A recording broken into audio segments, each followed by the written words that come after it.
Welcome back to the channel. Today is another day and we're gonna go do some fun shit. Not that fun, but I mean, we're back on the vlog, so it's a shitty day out today. You can't really see it, so cue the cinematics.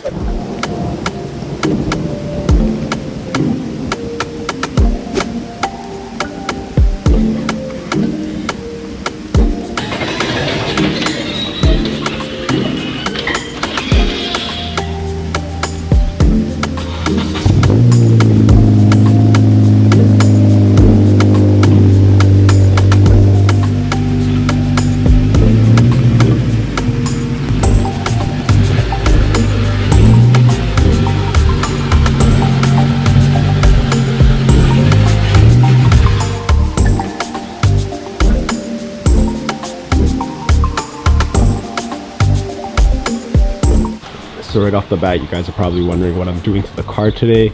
It's not much. It's actually something very simple.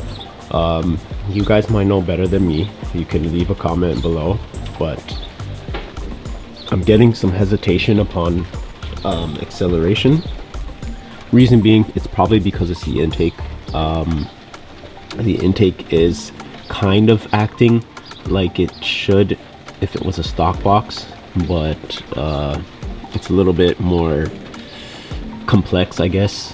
It's using the same snorkels that come with the OEM stuff, so it's pretty much acting the exact same way as it would if it was a stock box. Obviously it can take in more air, whatever it is, suck in more air to give you better acceleration and yada yada yada, but you'd have to tune it to ultimately get that result. So one big thing that I'm going to change today is right here.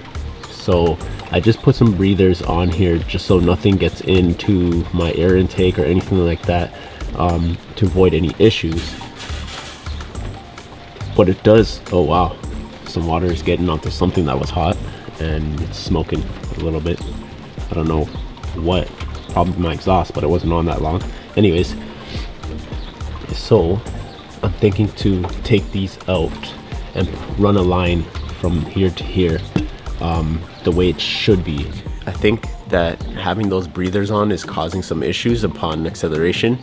So I'm gonna take it off, run a line there, see what happens, and if it does make a better difference, then that was the issue. But yeah, I'm gonna look more into it. But regularly there's a line there connected, and now that I have the breathers there, it's acting a bit weird. I don't think the intake itself would have caused something like that, or it's lacking getting proper airflow. I don't think so, but that issue alone could probably be something significant. Takeda, whatever you want to call it. So like I was saying before about the stock box, right here, this inlet is basically that snorkel I was telling you about with the AFE intake. So I wouldn't see a big drawback from the stock box and this intake because they basically act the same way. It's just not plastic piping basically, and it's just not plastic. It's made of some hardcore material, so it's not cheap shit. So here's a piece of line that I have left over. So what have I done to the car recently? The only thing I've done is my resonator. I put a high flow in there, and my muffler, I just put a muffler on. It was muffler deleted and it was too outrageous for me. It was loud. I haven't personally heard it, but it did give me like a cool backlash, whiplashy kind of sound when when I would get on it and accelerate from lower gears going higher. But I can't really have that all the time. It was just too loud and too noticeable, and cops were, you know, looking over too much. I still get pops, but they're more controllable and more down to earth pops. But I would love to get the Honda and put on that barbell tune that a lot of people are starting to do now.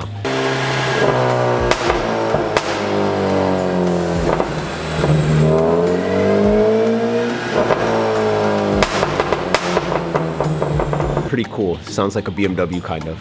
So that's one thing that I want to get, and then obviously tell my car that I have the intake in it so that it can actually get a little bit more horsepower.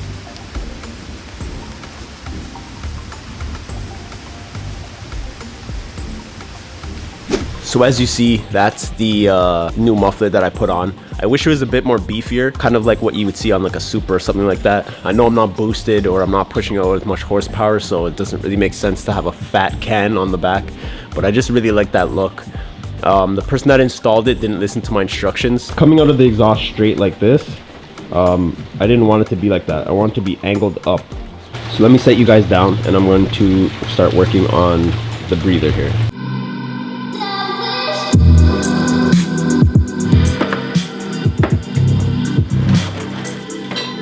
So I just want to show you guys, I took off the one that is connected straight to the head.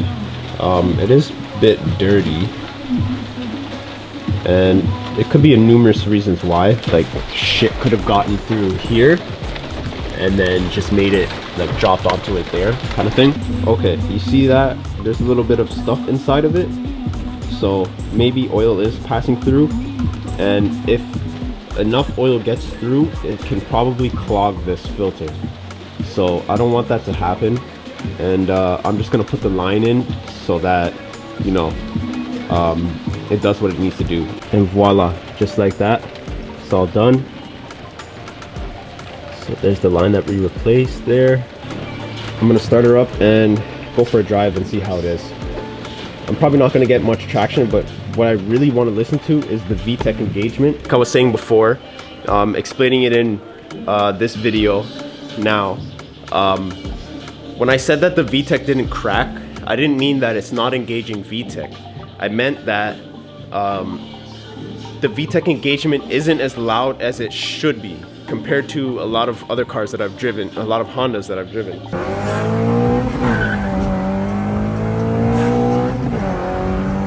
For the engagement, when the VTEC kicks in, his is tuned, but still when you hear the VTEC kick in, you know that it's there. You can hear it, that it's louder. But in my car, for example, it's almost like it's there all the time.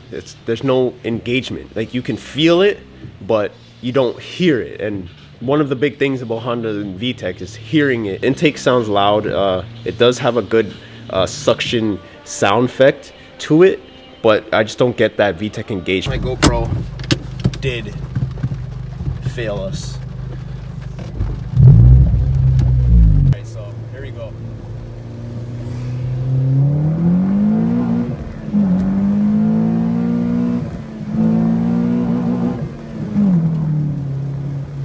So it's too much rain, man. I can't do anything. I literally spun from second going to third and third going into fourth.